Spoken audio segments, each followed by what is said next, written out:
우리들에게 들려주실 하나님의 귀한 말씀 신약 성경 사도행전 10장 36절로 48절까지의 말씀입니다. 신약 성경 204페이지 사도행전 10장 36절로 48절까지의 말씀 하나님 앞에 봉독해 올립니다. 만유의 주 되신 예수 그리스도로 말미암아 화평의 복음을 전하사 이스라엘 자손들에게 보내신 말씀 곧 요한이 그 세례를 반포한 후에 갈릴리에서 시작하여 온 유대에 두루 전파된 그것을 너희도 알거니와 하나님이 나사렛 예수에게 성령과 능력을 기름 붓듯 하셨음에 그가 두루 다니시며 선한 일을 행하시고 마귀에게 눌린 모든 사람을 고치셨으니 이는 하나님이 함께 하셨음이라. 우리는 유대인의 땅과 예루살렘에서 그가 행하신 모든 일의 증인이라. 그를 그들이 나무에 달아 죽였으나 하나님이 사흘 만에 다시 살리사 나타내시되 모든 백성에게 하신 것이 아니요 오직 미리 택하신 증인 곧 죽은 자 가운데서 부활하신 후 그를 모시고 음식을 먹은 우리에게 하신 것이라.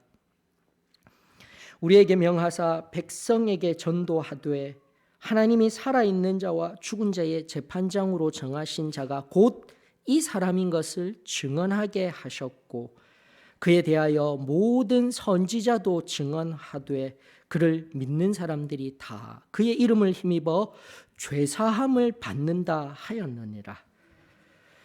베드로가 이 말을 할 때에 성령이 말씀 듣는 모든 사람에게 내려오시니 베드로와 함께 온 할례 받은 신자들이 이방인들에게도 성령 부어 주심으로 말미암아 놀라니 이는 방언을 말하며 하나님 높임을 들음이로라.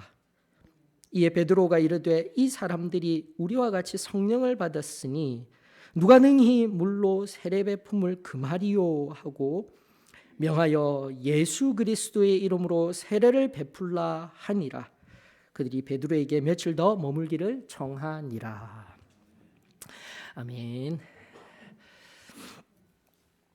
요즘 전 세계적으로 코로나 이슈와 함께하여 우리들에게 이슈가 되고 있는 뉴스가 있다라면 오늘날 패권국가 1등급과 가장 강대한 나라인 미국의 새로운 지도자가 누가 될 것이냐라는 것입니다.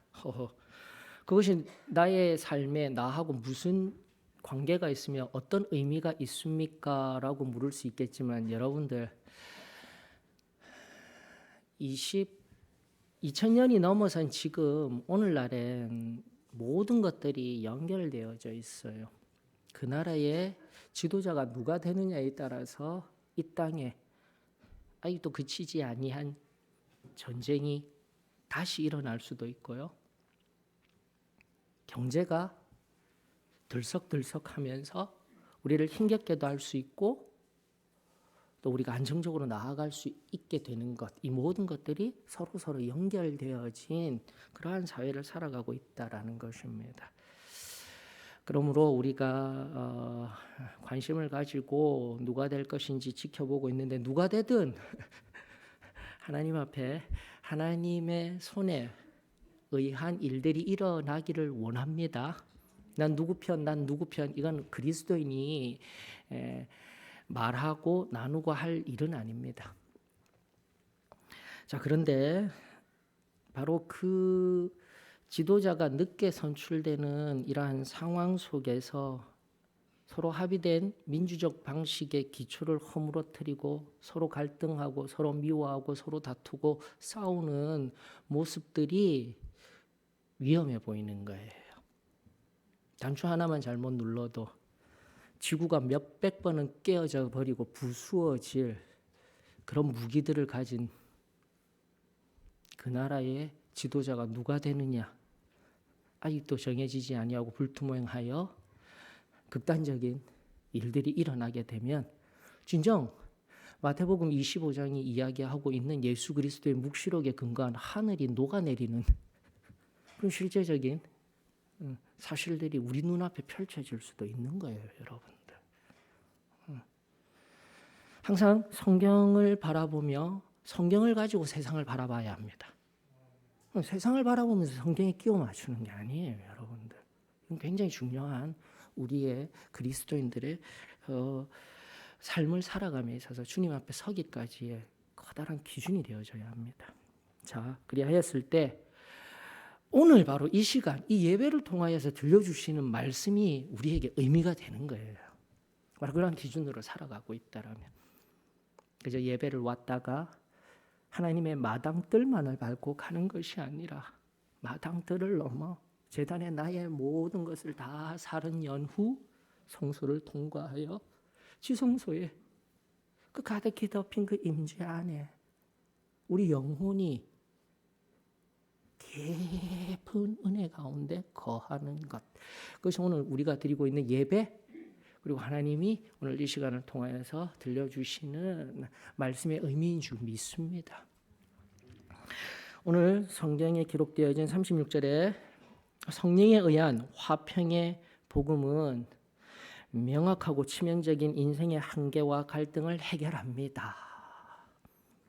이것을 기억하며 먼저 이 진리를 꼭 붙들며 오늘 주시는 말씀, 특별히 두 파트로 복음입니다. 복음.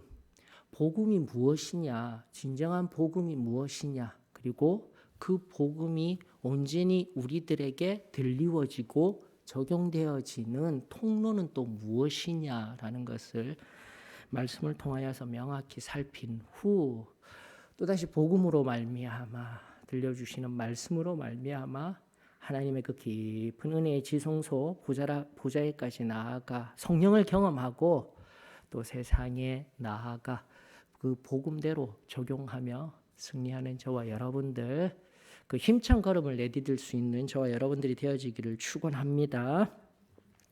자, 앞서 말씀드린 36절에 이 베드로의 설교가 고넬료를 위시로 한 로마인들에게 계속 반복하고 있습니다. 로마인들에게 말씀이 선포되어집니다. 간단하게 연역적으로 결론적으로는 이 복음의 중심은 바로 예수 그리스도이십니다.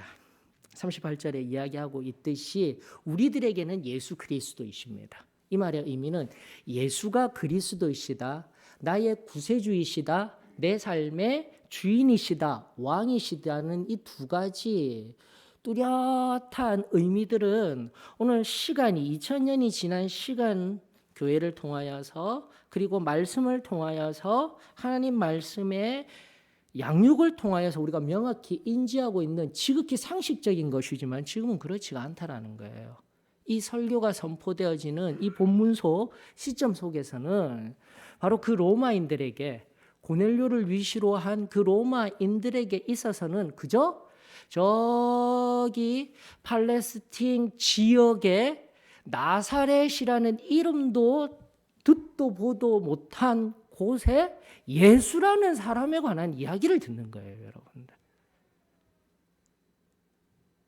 그래서 우리가 성경을 바라볼 때도 내가 알고 있는 관념화된 그리고 내 안에 축적된 지식으로 지금의 성경을 바라보는 것이 아니라 그거 잠깐 내려놓고 지금 여기에서 말하고 있는 베드로가 바로 그 고넬료와 로마인들에게 이야기하는 의미가 무엇인지를 바로 그 의미를 캐치하기 위하여서 내가 가진 그 관념과 익숙한 개념들을 내려놓았을 때에 하나님 말씀, 여기에 지금 선포되어지고 이루어졌던 그 하나님 말씀의 놀라운 은혜가 오늘 이 자리에도 임하게 되는 거예요, 여러분들. 여기에 계신 우리 사도의 신앙 소망교회, 지금 여기에 계신 소망교회 성도님들은 모두 신앙의 연륜들이 10년 이상이죠. 성경 말씀 내가 다 안다. 진리 이미 경험하였으며 지금도 내가 다 안다. 이러고 있으면 말씀이 들리지를 않는 거예요. 잠깐 내려놓고 압니다. 지금까지 걸어온 그 믿음의 걸음들 하나님 앞에 남모르게 하나님만 아시는 그 비밀한 걸음들 다 압니다. 다 압니다. 그러나 다시 예배가 의미가 되어지고 말씀이 의미가 되어지고 바로 여기에서 내게 살아계신 하나님을 경험하시기 위한 유일한 방법은 지금 이 순간 들려주시는 말씀의 예배에 내 모든 영혼이 온 마음이 나 자신이 참된 살아있는 제물이 되어지게 될 때에 이 순간 하늘로부터 불이 임하여 그 헌신된 순전한 제물을 받으시고 우리가 간절히 바라고 있는 그리고 우리 안에 날마다 이루어지기 원하는 그 완전한 불의 역사가 오늘 이 예배 가운데 충만히 임하여지게 될 줄 저는 믿습니다. 그러면서 성경은 말합니다. 다시 한번 더 복음의 중심은 나사렛 예수에 관하여서 이미 이 나사렛 예수가 유대인들의 손에 의하여서 죽임을 당한 것 37절 하반절에 보니까 너희 로마인들도 알고 있는 사실이야 객관화시킵니다. 그리고 이 속에서 객관화되고 기초적인 사실들을 한 번 더 인지시키면서 38절이 중요합니다.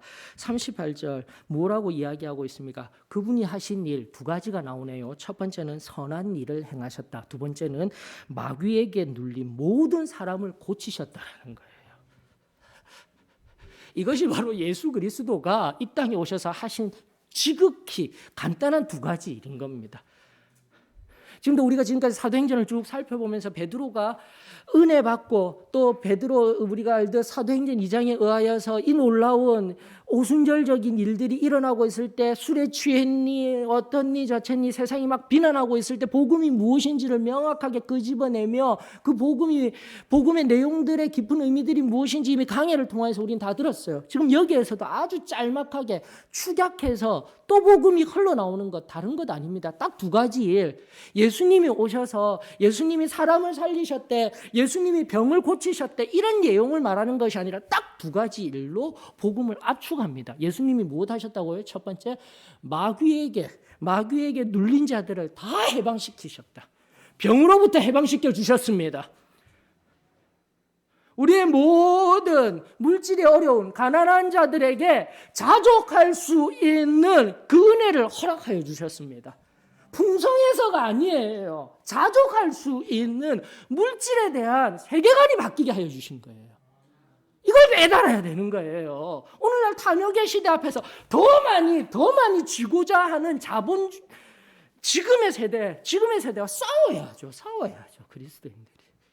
예수님이 하신 일이에요. 해방시키신 일이에요. 그리고 세 번째, 우리가 마귀에 억눌렸던 그 일 무엇입니까? 죽임당할 수밖에 없었던, 아니 죽었던 나사로도 살려주셨던, 죽음 가운데 생명을 허락하여 주셨던 이 놀라운 일을 해주신 분이 누구라고요? 우리가 지금 계속해서 반복적으로 예수 그리스도 나의 주님이십니다라고 그저 단순하게 반복적으로 고백하는 내 신앙의 그분이지만 지금 다시 이 본문으로 돌아갔을 때에 이 말씀을 들었던 고넬료와 로마인들에게는 충격이었던 거예요. 진정 살아 계셨던 놀라운 참된 신이었구나라는 것을 깨닫게 되는 거예요. 이것이 복음입니다, 여러분들. 내 모든 세계관, 내 모든 가치관, 내 모든 생각들을 다 뒤집어 엎어서 모든 것들 속에서 해방시켜 주시는 놀라운 은혜. 이 복음의 첫 번째 그 놀라운 은혜가 저와 여러분들에게 오늘 이 예배를 통한 새로운 은혜로 경험되어지기를 주의 이름으로 축원합니다. 그리고 두 번째가 무엇입니까? 선한 일을 행하였다라고 합니다. 지금까지 목사님이 다 이야기하셨는데요. 예수님이 하신 일 다 행하셨는데요. 바로 여기에 핵심이 있는 거예요. 여기서 끝나는 것이 아니라 가장 중요한 예수 그리스도가 한 선한 일, 여기 단수형입니다. 8절에 보게 되면은 선한 일들이 아니에요. 예수님이 공생애 동안 하면서 하신 일이 아니라 딱 하나 선한 일을 했다라는 거예요. 이 복음의 말씀 속에요. 복음의 선포 속에서요. 그것이 무엇입니까? 연결되어진 십자가에서 자기 몸을 찢으신 것.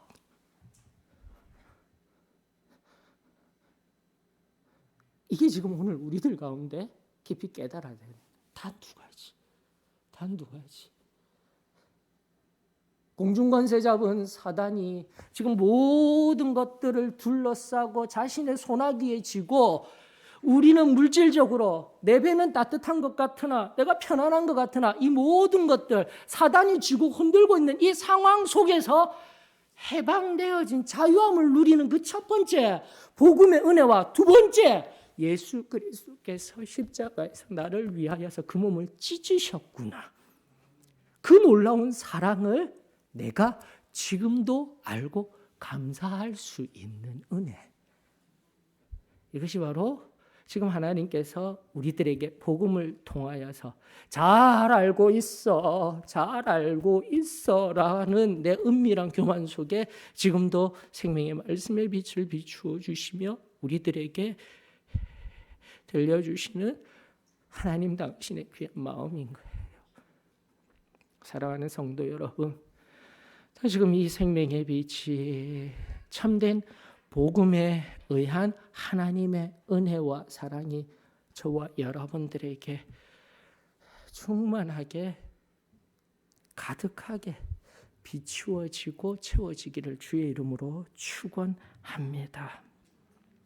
정리하십시다. 그래서 우리가 잘 알고 있는 복음의 의미들을 이제 그 뒤에 또다시 하나님께서 선택하여서 증거하였습니다. 증거자들이 우리입니다. 나입니다. 그런 연결성 속에서 결국 우리가 너무나 잘 알고 있는 이 복음의 의미까지 이제 축약해서 살펴보는 이 화평의 복음은요. 첫 번째로 죄된 인간의 상태를 알게 하여야 한다는 겁니다.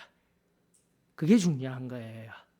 앞서도 말씀드린 내가 지금 마귀에게 억눌린 상태이구나라는 것을 깨닫게 하는 것이 복음입니다. 여러분들. 지금도 내가 평안함으로 둘러싸여져 있을 뿐이지 하나님 없는 그 평안함들 따스한 배의 상태는요.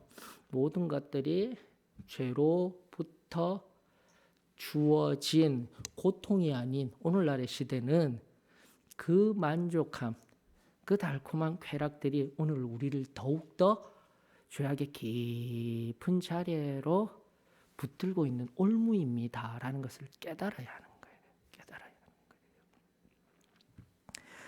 그러면서 죄된 우리의 인간의 상태를 알게 한 후 바로 이 죄를 해결해 주신 선한 일이 무엇이다라고요? 십자가의 대속입니다. 복음의 가장 중심은 대속이에요. 예수님 앞으로 와야 되는 거예요. 나 때문에 나를 위하여서 정확하게는 나의 죄 때문에 십자가에서 참 신이신 참 하나님이신 그분께서 그 몸을 찢어내어 주셨구나. 이것이 오늘날 나에게도 참된 감사가 되어져야죠. 이것이 은혜죠. 여러분들, 왜 다른 것들이 은혜로 대치되어져 있습니까? 세상적인 성공? 세상적인 명예? 그게 무슨 은혜예요? 그게 무슨 은혜예요? 은혜가 왜곡된 시대 앞에서 참된 하나님이 우리들에게 보여주시고 행하여 주셨던 그 은혜에 충만한 저와 여러분들이 되어지기를 축원합니다. 바로 십자가의 앞에 서게 되면 어떠한 일이 일어납니까? 내가 죄인이었구나라는 것을 깨닫고 회개하게 되는 거예요. 그리고 그 회개를 통하여서 내 삶이 지금까지의 내 삶이 그전 삶은 완전히 죽고 새로운 생명을 얻는 중생의 삶을 경험하게 되는 겁니다. 이것이 복음이에요. 이것이 복음이에요. 예수 믿으면 지난주에도 강의해드렸죠. 예수 믿으면 복 받습니다. 예수 믿으면 물질적인 풍요가 있습니다. 예수 믿으면 세상적인 명예를 얻게 됩니다. 예수 믿으면 건강하게 100세까지 강건하게 살아갑니다. 아니라니까요. 예수 믿으면 예수로 말미암아 힘겹고 어렵게 살아갈 수 있습니다. 어렵게 살아갈 수 있습니다. 이것을 알려주고 참된 복음의 의미가 무엇인지를 명확하게 다시금 세워주는 오늘 이 말씀, 저와 여러분들에게 새로운 의미로 참된 하나님의 은혜로서 임하여지기를 주의 이름으로 축원합니다. 앞서 방금 얘기 드렸던 그런 예수 믿고의 이런 의미들은 가만 보니 이번 주 수요일 날 한 거였네요. 이번 주 수요일 예레미야 강의를 하면서 한 것이기 때문에 꼭 또 뒤돌아보셔서 옆으로 갔지만 다시 살피면서 말씀 안에서 계속된 복음의 능력과 하나님의 들려주시는 그 세밀한 음성을 경험할 수 있기를 원합니다. 자, 그러면서 이제 복음을 명확하게 확증하였습니다. 나가 그렇게 변화된 심령이 복음에 의하여서 이제는 부활의 소망을 가지고 살아가는 겁니다. 여러분들, 부활의 소망.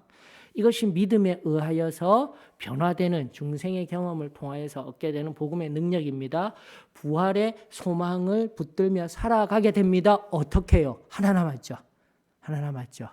우리가 그토록 승리의 삶이든 성도가 살아가는 구체화된 세 가지 표현이 믿음, 소망, 사랑인 거예요. 여러분들, 사랑하며 살아갈 수가 있게 되는 거예요. 세상 가운데 어떠한 상황 속에서도 긍휼히 여기며 사랑하며 품에 안으며 예수 그리스도께서 친히 보여주신 그 몸을 찢으셨던 그 사랑함으로 나를 위해서 살아가는 존재, 가족을 위해서 살아가는 존재, 교회만 위해서 살아가는 존재가 아니라 세상에 지극한 자기 희생의 사랑을 나타내며 살아갈 수 있는 인생, 이것이 바로 복음이자 참된 진리, 그리고 그 진리를 담지한 참된 교회인 줄 저는 믿습니다. 그리고 그 교회가 어디 교회예요? 우리 소망교회. 아멘이 안 나오네. 예, 저는 믿습니다. 아직 우리가 각성이 안 되었을 뿐이에요. 여기서 각성이 안 되었다라는 것은 하나님이 지극히 사랑하는 한 영혼인데 아직 하나님이 한 사람 붙들어서 또다시 그 마지막 때에 이미 시작되었건만 아직 일어서지 못한 그 번데기와 같이 화려한 날개를 펴고 이제는 날아다닐 그러한 우리 소망교회, 그리고 나가 한 사람이 될 꿈을 저는 오래전부터 간직하고 있었어요. 바로 그러한 시기일 뿐입니다. 또다시 말씀을 통하여서 그 전날 뚜렷하게 받았던 그 은혜를 통하여서 새롭게 세상을 향하여서 어떠한 어려움 속에서도, 코로나의 환경 속에서도, 세상이 어떠한 핍박을 한다 할지라도 오직 우리 주님을 위하여서 그렇게 날개짓 타며 하나님의 뜻을 이루며 나아가는 공동체, 우리 소망교회인 줄 저는 믿습니다.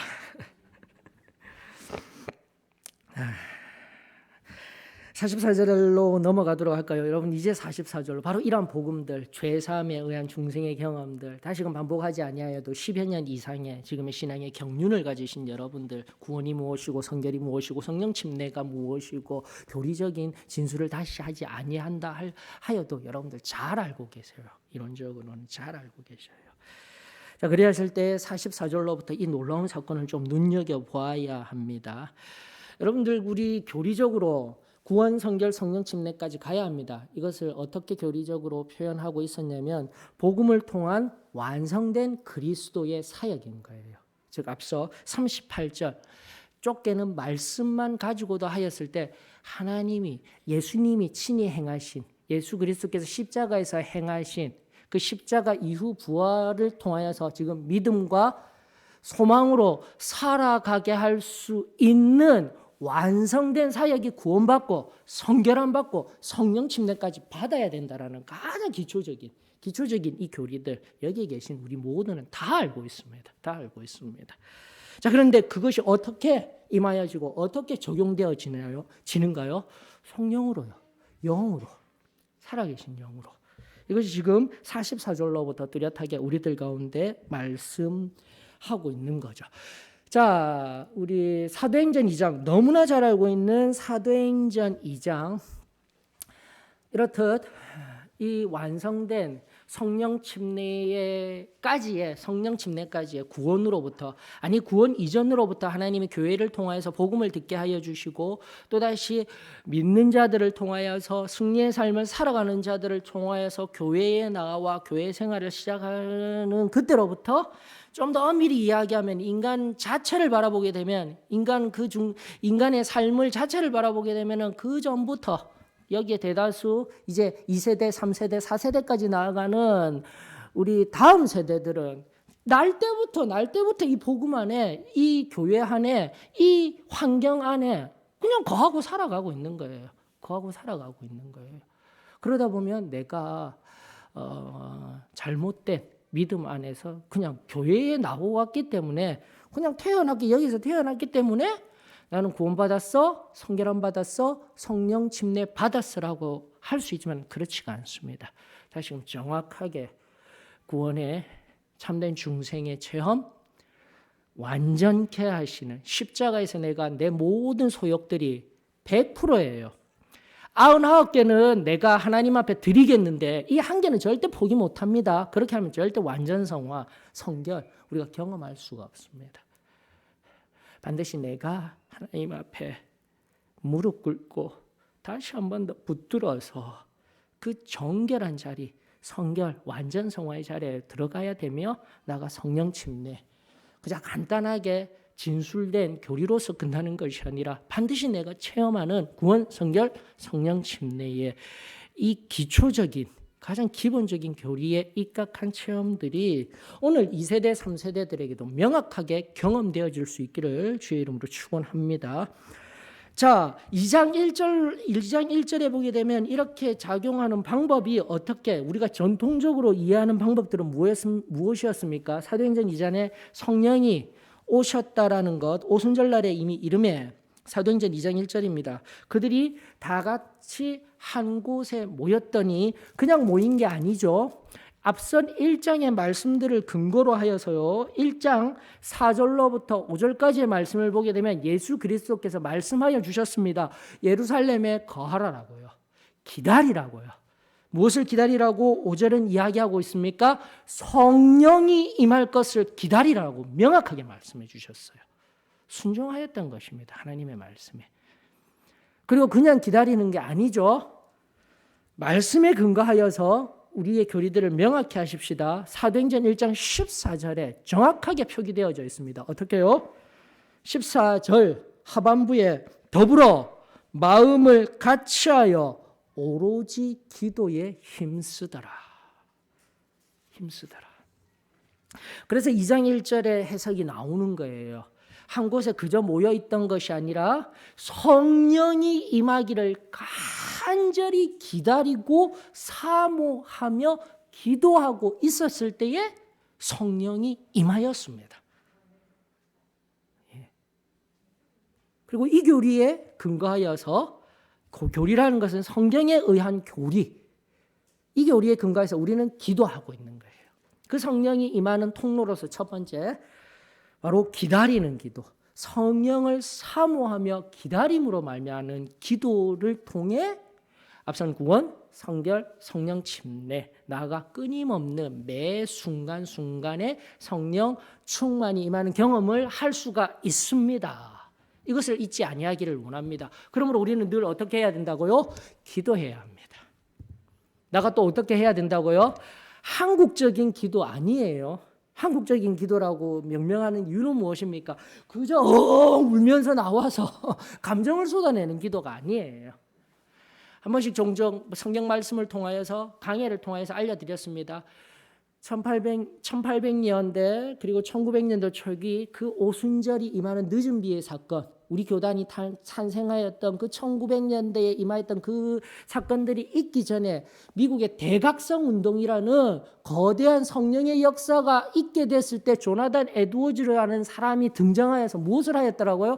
인간의 감정과 정서적인 것과 진정 하나님이 기름 부으시고 역사하시는 것을 뚜렷이 구별하여야 합니다. 명확하게 알려주었어요.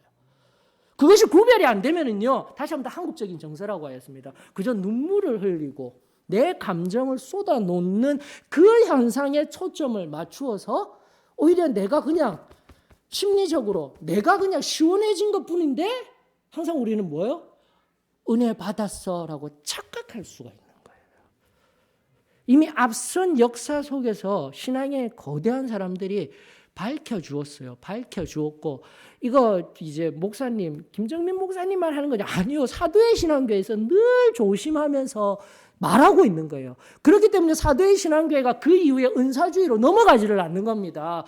중얼중얼 거리듯 짓거리는 듯한 그런 방언을 하라고 가르치는 것이 사도의 신앙교회가 아니잖아요, 여러분들. 다시 한 번 더 은사주의와는 철저하게 구별되어진 그 순결한 자리에서 성결하게 구별된 자리에서 성령이 임하는 것을 간절히 원하며 사모할 때에 늦은 비의 사건으로서 요엘서에서 증거하고 있는 그 늦은 비의 사건이 1900년대, 1800년대 말에서 뚜렷한 그 구분 속에서 내 감정으로서 흐느끼며 웃고 아무렇게나 무질서하게 흔들린 그런 현상들이 아니라 철저하게 정결함 속에서 비둘기의 순결함같이 임하여서 우리의 입을 열어서 무엇하게요? 다시 본문으로 돌아가십시다. 이것이 그래서 중요한 거예요. 다시 2장에서도 이야기하고 있었고 또다시 지금 10장의 본문 속에서도 성령이 부어지고 성령께서 오셔서 행하셨던 첫 번째 현상이 무엇입니까? 방언입니다. 방언. 그래서 지금까지 왜곡된 방언. 그저 내 입술 혀가 꼬부라져서 막 하는 알아들을 수 없는 말이 아니라 그 이후에 고린도전서 12장에서 이야기하고 있는 그런 은사적인 방언이 아니라 성경의 내용에 성경의 기초가 되지 아니하는 방언이 아니라고는 말하지 않아요. 하지만 우리 철저하게 오순절 교회 안에서의 이 성경의 근간 전통을 가진 여기에 말하는 방언은요, 지금도 마찬가지입니다. 10장 눈여겨보셔요. 여러분들 뭐라고 하고 있습니까? 44절로부터 46절까지 여기 이제 앞서도 지금 계속해서 두 부류를 알려드렸죠. 할례받은 신자들, 욥바에서 온 할례받은 유대인이지만 태생적으로는 유대인이지만 이제 예수 그리스도를 믿는 믿음 가운데 초기 기독교인이 되고자 하는 기독교인들 이제는 보이시죠? 45절에 명확하게 이야기하고 그 다음에 이 이방인들에게 로마인들에게 고넬료를 중심으로 하여서 유대교를 따르고자 하는 이 로마인 이방인들에게 동일한 성령의 부으심이 임하였을 때 일어난 첫 번째 현상, 방언을 말한다라는 거잖아요. 동일하게. 2장하고 동일하게 매치가 되어지는 겁니다. 사도행전 2장에서 동일하게 방언을 하였다라고 했습니다. 그러나 반드시 오늘날의 은사주의가 이야기하고 있는 그 은사로서의 방언과는 철저히 구별될 게 무엇입니까? 또 46절 하반절이 이야기하고 있잖아요. 하나님 높임을 들음이로라. 이게 중요한 거예요. 그들이 이해하는 언어로 지금 듣고 있는 거예요. 성경은 항상 똑같이 이야기하였던 겁니다. 사도행전 2장 강의할 때도 알려드렸습니다. 아람인, 갑바도기아인, 메대인 각 나라에서 왔던 그 헬라파 유대인들이 알아듣는 언어예요. 번역자가 세워진 게 아니에요. 초기에는. 이걸 성경적으로 명확히 해야 되는 겁니다. 자, 다시 한번 더 방언은 무엇입니까? 외국어예요. 외국어. 쉽게 말해서 지금 이 한국 땅 이곳 용산 소망교회에서 예배드리고 있을 때 머리 금발로 된 외국인이 와서 깊은 은혜에 심취하여서 하나님의 놀라운 일을 한국말로 성령에 붙들려서 하나님 감사합니다. 하나님 영광 받으시옵소서. 하나님이 지금 나를 붙들어 주시면 하나님이 놀라운 일을 하고 있습니다. 이걸 지금 듣는 거예요. 우리가 듣고 놀라고 있는 거예요.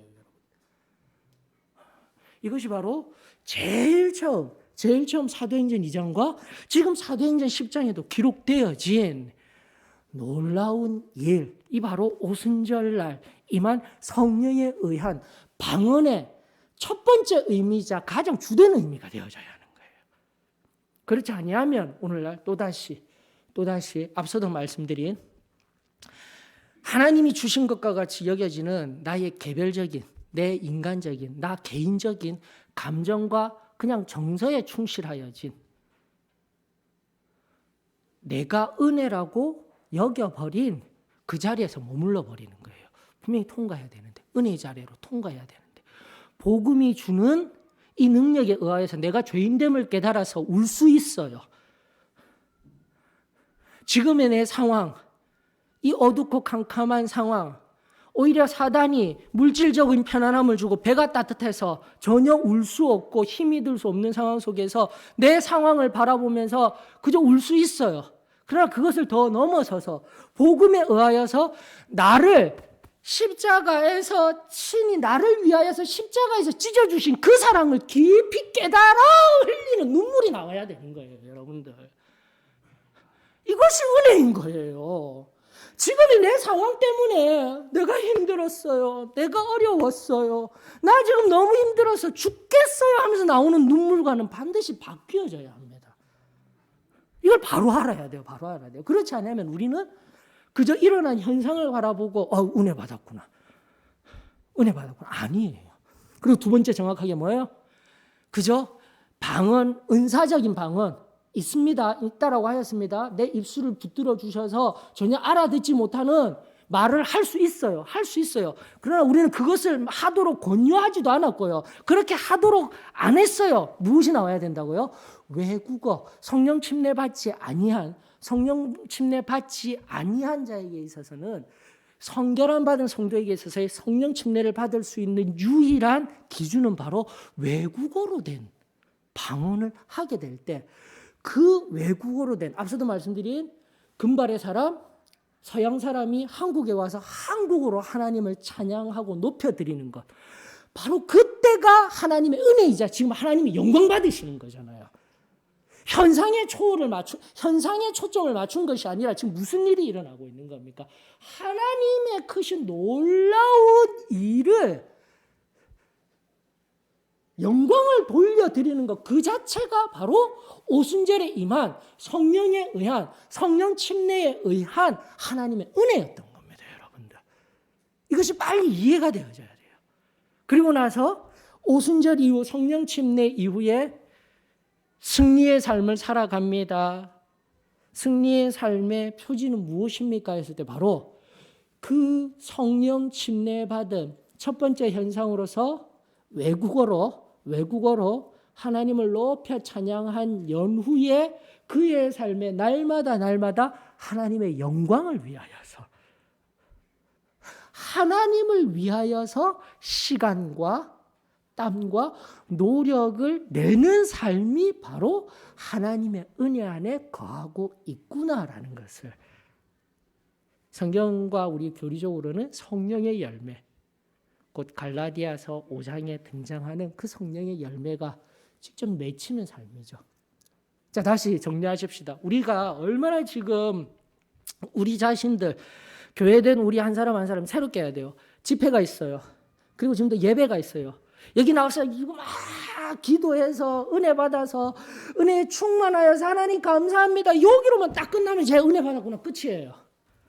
근데 그의 삶이 그 이후로 하나님의 영광을 드러내고 있는 삶이냐? 우리 초기에는 반드시 이것이 점검되어졌었어요.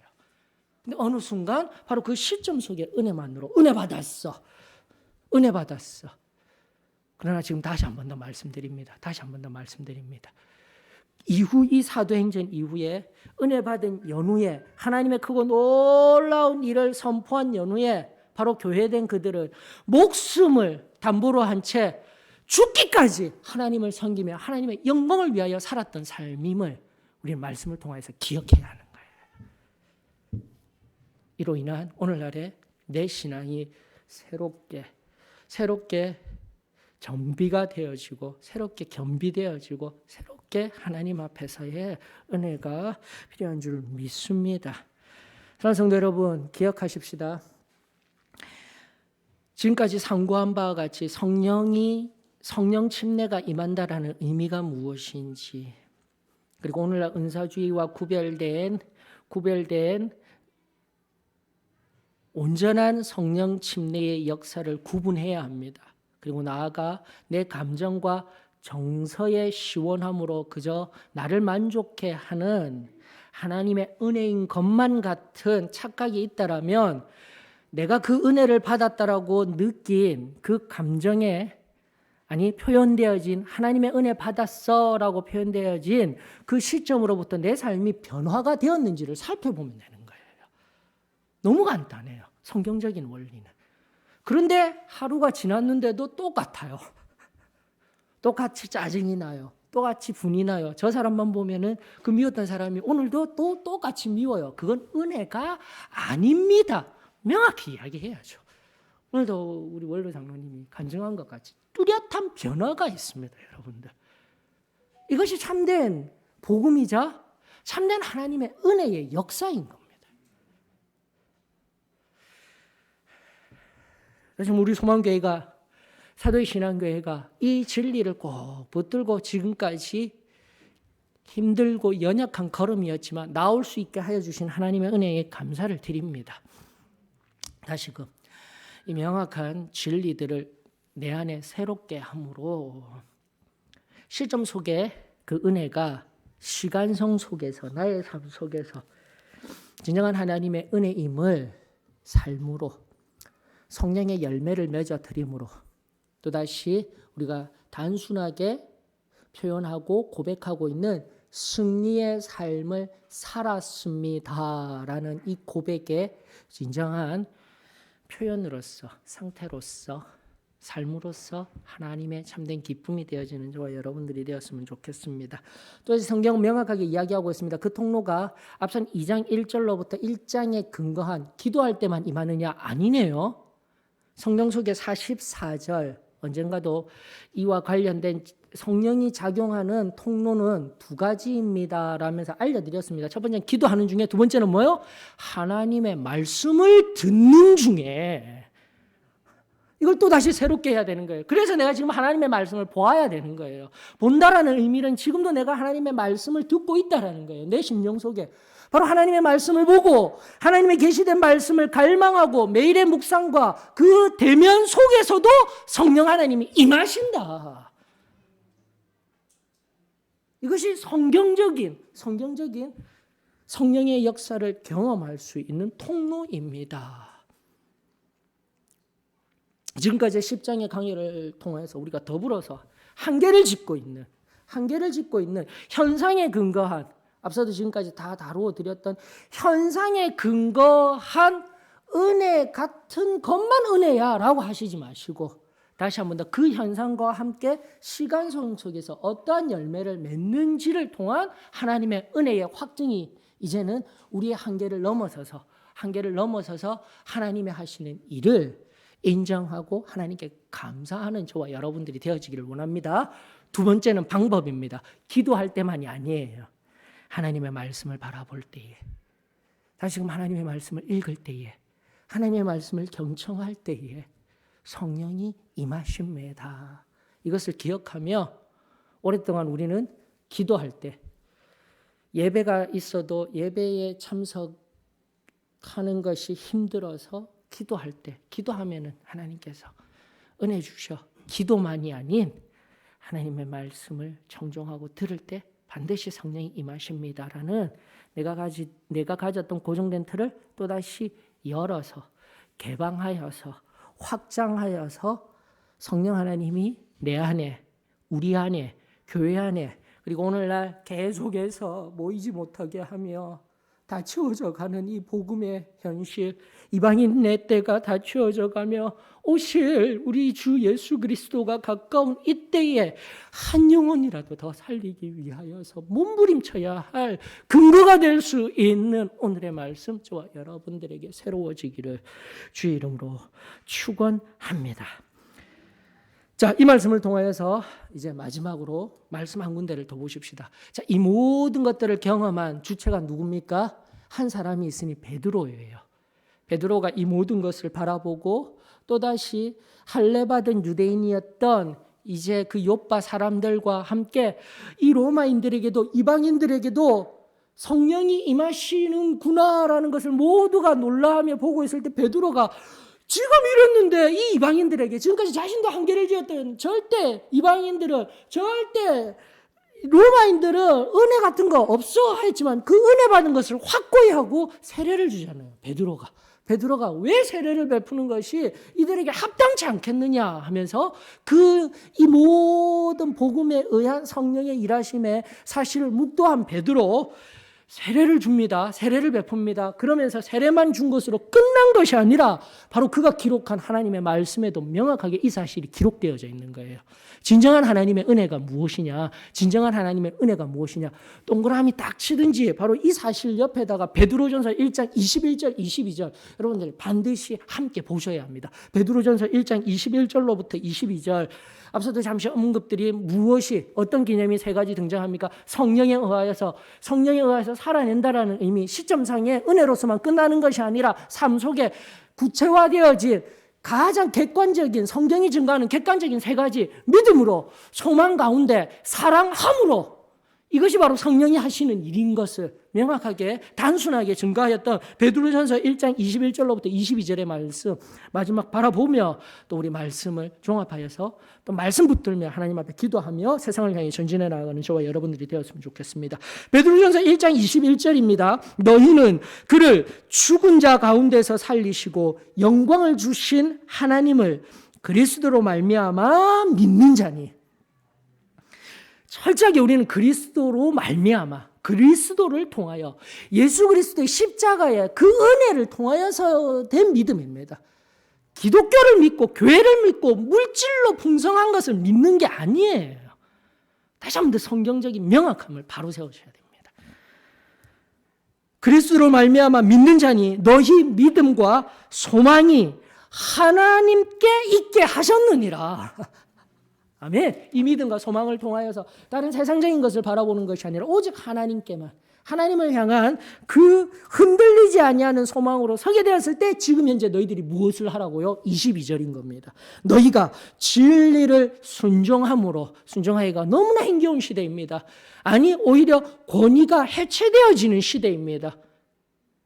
절대적인 것들 그런 것은 없어라고 하는 시대 앞에서 사실 말씀에 입각한 그리고 우리 순전하고 단순하였던 이 신앙 부족하지만 하나하나 조금씩 넓혀드리는 것 의심하시지 마시고 부족하고 연약해도 이 복음을 진정으로 사랑하며 하나님의 말씀과 실험하며 붙들며 우리의 모든 그릇들이 커지기를 원하는 간절한 마음으로 기다리며 선포되어지는 이 진리 앞에 순종함으로 너희 영혼을 깨끗하게 하여 거짓이 없이 형제를 사랑하기에 이르렀으니 마지막 다 같이 읽습니다. 시작. 마음으로 뜨겁게 서로 사랑하라. 이것이 바로 초대교회 제일 처음 순간순간 그 초대교회 가운데에서도 핍박과 모진 겁박과 현실 앞에서도 점점 나약해져가는 성도들에게 베드로가 애끓는 바로 이 가장 초기에 성령이 가장 처음 임하였던 그때를 회상하며 기록되어졌던 말씀으로 찾아낸 구절이에요. 이걸 여러분들 눈여겨보셔야 됩니다. 오직 예수 그리스도를 향한 믿음과 하나님께 향한 소망을 두며 뜨겁게 옆에 있는 내 형제 자매를 사랑하며 나가 세상에 이 사랑을 증거하는 인생, 그것이 승리의 삶이자 오늘 또 여기에 모인 우리 소망교회 성도들의 한 주간의 삶이 되어지기를 주의 이름으로 축원합니다.